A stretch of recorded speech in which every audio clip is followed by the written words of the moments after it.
Hello, my name is Pete. I'm part of the organisation Gangs Can Kill. I'm here today to talk to you about the dangers of gang violence and how each of you can change the future of society and how every decision you make can alter the future of your lives. Now I'm guessing you'll be saying, what does this guy know about gang violence? Well, I can say I have experienced and know more than my fair share.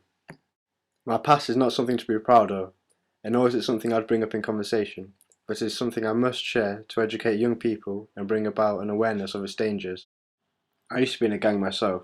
We were all young and naive, always kidding ourselves about the fun we thought we were creating.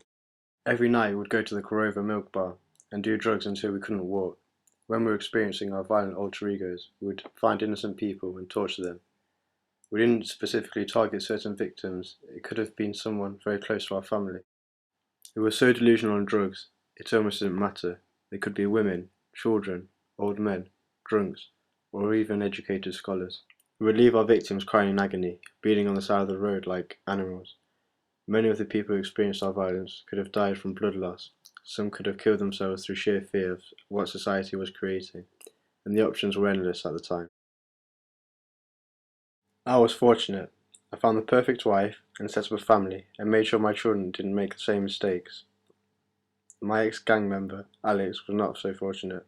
He served 16 years in prison for manslaughter. At the time, Alex was 16, and I'm older than some of you. If we'd been caught for all our other violent crimes, I myself would be serving a similar time. So you're probably wondering, what happened to Alex after he left prison? Well, you see, without any qualifications, money, food or friends, Alex was truly alone. His family couldn't even bear to look at him without disgrace and shame. To even survive, Alex had to continue to steal from shops in an attempt to keep living. He died 2 weeks after his release from prison after being shot by his ex-rival gang from unfinished business. Now, I'm probably guessing the reason some of you join or want to join gangs is to feel a sense of belonging, a sense of family. Now, I wanted these emotions. At the time, your gang claims that they've always got your back, but if they get offered a reasonable amount of money, they won't think twice about putting your life to an end and stabbing you in the back.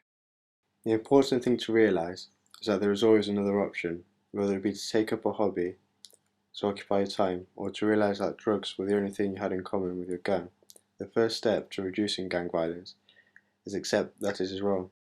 If they were your true friends or brothers, they wouldn't want you to suffer life in prison and a continuous cycle of poverty and drugs, like my friend Alex did.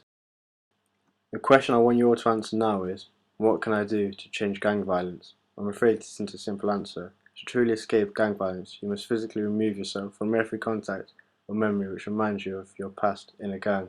You must follow these 5 steps. This will prevent any nostalgic thoughts of your gang coming back to you. This way your gang cannot contact you and you are not tempted to contact them.